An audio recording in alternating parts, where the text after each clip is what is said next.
how do you feel going into this opener, and you're going to have fans back in the stands, and just kind of your emotions going into Saturday? I feel pretty good. I feel pretty confident where we're at, not only as an offense but as a team. Defense is flying around, offense is making plays. So we've been just going against each other for a long, long time. So we're just excited to go out and compete against another university. What Jack show you in camp in these last 2 weeks as far as his ability to get that #1 spot? But what'd you see out of him? Just how a tremendous leader he is. Each and every day he came in, even when camp could be a lot tiring. 6 a.m., possibly 10 p.m., stuff like that. But each and every day he came in with a positive mindset just to get the offense going. And I think at the end of the day, that's why we trust in him. How have you challenged yourself to get better, David?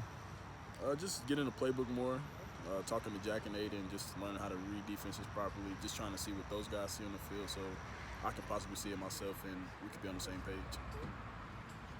Just the overall receiver room, how do you feel like the young guys like Marshawn and some of those guys who haven't really played yet, how they've developed and maybe put themselves in a position to play on Saturday? Each one of those guys, they developed a lot, not only from the spring, but just throughout camp. You can tell from the start of camp to the end of camp that each one of those guys got better. Marshawn, he's probably one of the smartest receivers in the room about understanding the playbook and stuff like that. So I just think once he gets out there, gets his first catch, his first first time he gets hit, I think he'll be perfectly fine. Same with Deion Burks and those guys. How much does Brock's leadership kind of come out every day with your group? It comes out a lot, but it's not just one person. Each and every one of us, leads in our own very unique way. But Brock has done a tremendous job not only leading by example, but being more of a vocal leader too. You've been a marked man for a couple of years. You're really going to be an emphasis of a lot of defenses to try to shut down. What type of coverages and schemes do you imagine you're going to see to try to slow you down? I don't know. I think they're going to be trying to throw everything at me to slow me down. A little bracket, various of coverages, but Coach Brown's going to do a phenomenal job to put me in the right position to be successful. You still talking to Rondell at all? Getting any updates from him? Any pointers?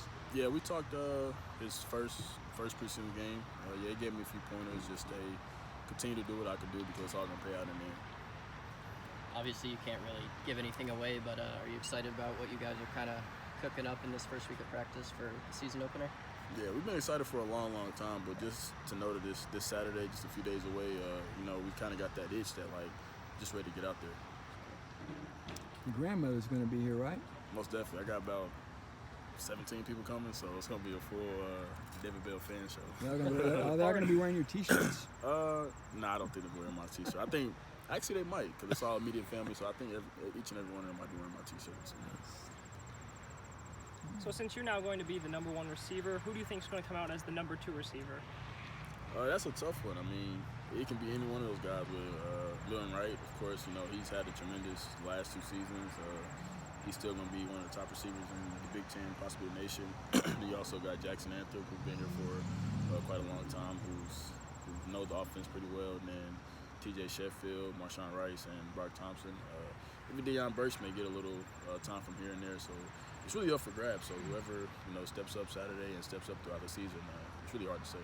Do you like when you get double covered? do you take that as a sign of respect, or are you like, damn it, I'm double covered, I want to get open? I take it as a sign of respect, but I don't think no one likes to get double covered. Yeah.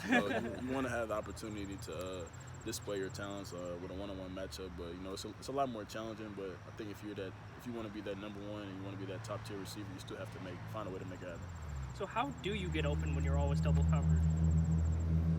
Just consistent work. I've been getting double covered since high school, so I kind of got used to it. What's the secret? I gotta know.